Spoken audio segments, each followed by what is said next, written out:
Friends, watch full video carefully and अगर आपने अभी तक इस चैनल को सब्सक्राइब नहीं किया है तो इस चैनल को सब्सक्राइब कीजिए नीचे दिए गए रेड सब्सक्राइब बटन को क्लिक करके और उसके साथ वाले बेल आइकन को भी क्लिक जरूर करिए। इससे आपको हर नई वीडियो की नोटिफिकेशंस रेगुलरली मिलती रहेगी। उत्तर मध्यकाल में पश्चिमी यूरोपीय देशों के शासकों तथा जनता के प्रोत्साहन एवं उनकी सहायता से अनेक खोज यात्रियों ने नए नए महासागरीय मार्गों, महाद्वीपों, द्वीपों, देशों आदि का पता लगाया। आइए देखते हैं कुछ अनोखे प्रमुख खोज यात्री। Marco Polo.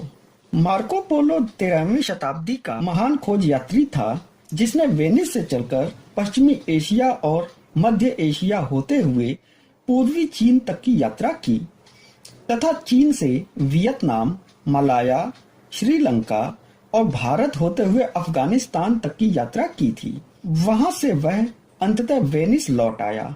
वह प्रथम महान यात्री था जिसने एशिया के पश्चिम से पूर्व की ओर के मार्गों की खोज की थी। मार्को पोलो का जन्म वेनिस के एक संभ्रांत परिवार में हुआ था। उसके पिता निकालो और चाचा माफियो दूर दूर तक एशियाई देशों में व्यापारिक यात्राओं पर जाया करते थे।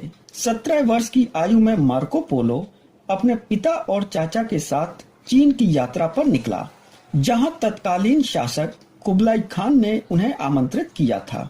वेनिस से यात्रा आरंभ करके ये तीनों पहले फिलिस्तीन गए और वहां से टर्की पहुंचे। तत्पश्चात पूरब की ओर मुड़े और उत्तरी ईरान होते हुए फारस की खाड़ी पर स्थित हरेरमुज पहुंचे।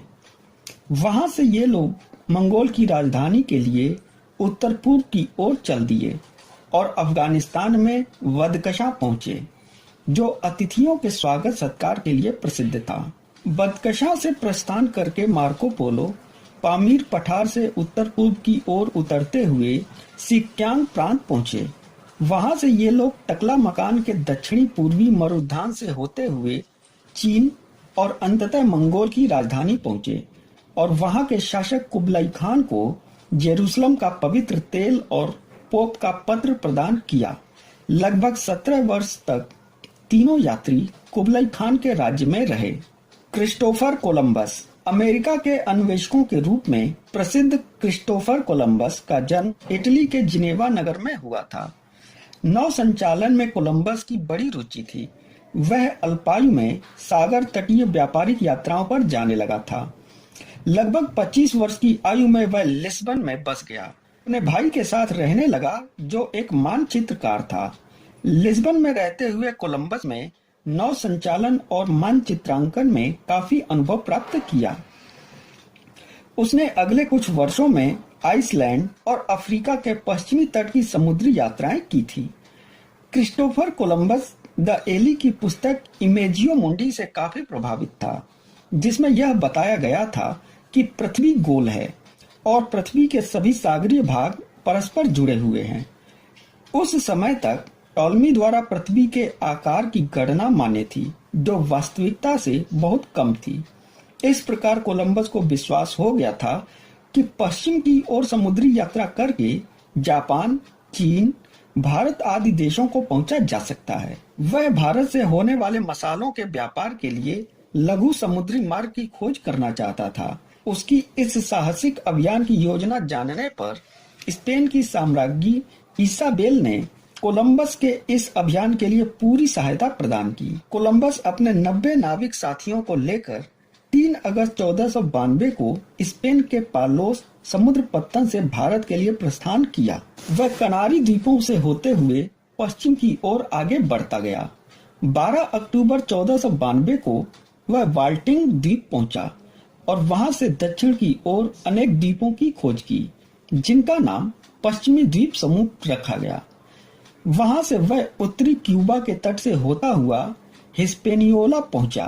वहां बस्ती बसाने के उद्देश्य से अपने 44 साथियों को छोड़कर स्वदेश के लिए प्रस्थान किया। कोलंबस का विश्वास था कि उसने भारत के लिए समुद्री मार्ग की खोज कर ली है, क्योंकि वह वेस्ट इंडीज को ही भारत समझ रहा था। कोलंबस 15 मार्च 1493 को वापस पालोस पहुंचा। वहां उसकी सफलता से उत्साहित नागरिकों और सरकार ने उसका जोरदार स्वागत सत्कार किया। कोलंबस अर्थाभाव से पीड़ित और बीमार रहने लगा था। वह 2 वर्ष पश्चात 1506 में कोलंबस की मृत्यु हो गई। वह जीवन कठिन परिश्रम और जोखिम से पूर्ण था। कोलंबस भारत का खोज करने निकला था। वह भारत तो नहीं किंतु नए संसार की खोज करने में सफल रहा और विश्व प्रसिद्ध हो गया। वास्को डी गामा एक पुर्तगाली नाविक था जिसका जन्म साइनस नामक स्थान पर हुआ था। वह पुर्तगाली की सेना में रहकर नौ संचालन का कुशल प्रशिक्षण प्राप्त किया था। पुर्तगाली शासक भारत के लिए समुद्री मार्ग की खोज करना चाहते थे और उन्होंने इसके लिए वास्को डी गामा को चुना। वास्को डी गामा ने 4 लघु जहाजी बेड़ों के साथ 1497 को भारत के लिए अपने अभियान पर रवाना हुआ।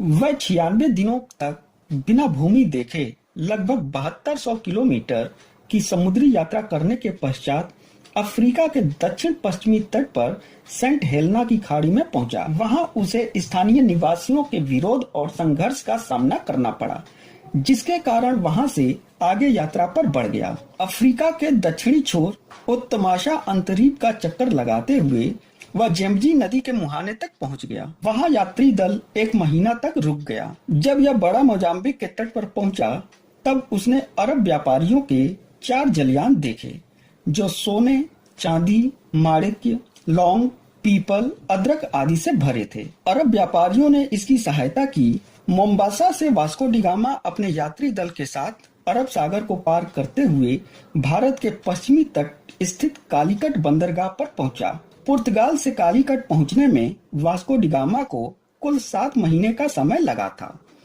28 मई 1498 को कालीकट के सम्राट ने वास्को डी गामा से भेंट की और उसे व्यापार के लिए आमंत्रित किया। उसके पश्चात वास्को डी गामा भारतीय गरम मसालों को लेकर स्पेन के लिए प्रस्थान हुआ। इस यात्रा में बीमारी आदि के कारण उसके यात्री दल के 160 व्यक्तियों की मृत्यु हो गई थी, किंतु वास्को डी गामा भारत के लिए समुद्री मार्ग खोजने में पूर्णतः सफल रहा। मैगलन का जन्म पुर्तगाल के सबरोसा नामक स्थान पर हुआ था। वह पूर्वी द्वीप समूह में पुर्तगाली सेना का एक सैनिक था जिसने पुर्तगाल द्वारा मलक्का विजय में भाग लिया था। 1514 में उसने पुर्तगाल छोड़कर स्पेन की नागरिकता स्वीकार कर ली थी। मैगलन ने राजकीय सहायता से 230 नाविकों के दल के साथ पूर्वी द्वीप समूह के लिए पश्चिम की ओर से समुद्री मार्ग की खोज करने के उद्देश्य से 20 सितंबर 1519 को स्पेन के सेविले बंदरगाह से प्रस्थान किया। ब्राजील के पूर्वी तट से दक्षिण की ओर आगे बढ़ते हुए वह चालक दल अक्टूबर 1520 में दक्षिणी अमेरिका के दक्षिणी छोर पर स्थित जल संधि से होकर प्रशांत महासागर में प्रवेश किया। इस जल संधि को मैगलन जनसंधि कहा जाता है। प्रशांत महासागर में मैगलन का चालक दल 110 दिनों तक बिना किसी तूफानी प्रतिरोध के लगातार यात्रा करता रहा, किंतु अभी एशिया तक नहीं पहुंच पाया था। खाद्य पदार्थ समाप्त होने के पश्चात वे लोग भूख से बेहाल होने लगे। इसी बीच स्कर्वी बीमारी फैलने से यात्री दल के 19 लोगों की मृत्यु हो गई और अनेक कमजोर तथा काम करने में असमर्थ हो गए। 98 दिनों तक निरंतर यात्रा करने के पश्चात चालक दल एक द्वीप पर पहुंचा, जहां लोगों ने ताजा भोजन एकत्र किया और राहत की सांस ली। वहां पर लुटेरी आदिम जातियां रहती थी। संभवतः इसलिए मैगलन ने उसका नाम लुटेरों का द्वीप रखा था। यात्रा में आगे बढ़ते हुए मैगलन का यात्री दल एक द्वीप समूह पर पहुंचा, जिसे स्पेन के सम्राट फिलिप के नाम पर फिलीपींस नाम दिया गया। मैगलन ने वहां के स्थानीय शासक को मित्र बना लिया और उसे ईसाई धर्म की शिक्षा दी। अमेरिको वेस्पुकी पुर्तगाली खोज यात्री अमेरिको वेस्पुकी ने 1500 में अटलांटिक महासागर को पार करते हुए अंटार्कटिका महासागर के निकट स्थित दक्षिणी जॉर्जिया की खोज की थी और वहां अपना झंडा लहराया था। इस अभियान में वह पुर्तगाल से दक्षिण की ओर बढ़ता हुआ दक्षिण अमेरिका के ब्राजील तट पहुंचा और वहां से दक्षिणी अमेरिका के पूर्वी तट से होता हुआ नदी के एस्चुअरी तक यात्रा की और एक विशाल महाद्वीप के मुख्य भूमि पर पैर रखने वाला प्रथम यूरोपीय बन गया। इसलिए अमेरिको वेस्पुकी के नाम पर नई दुनिया का नाम अमेरिका रखा गया।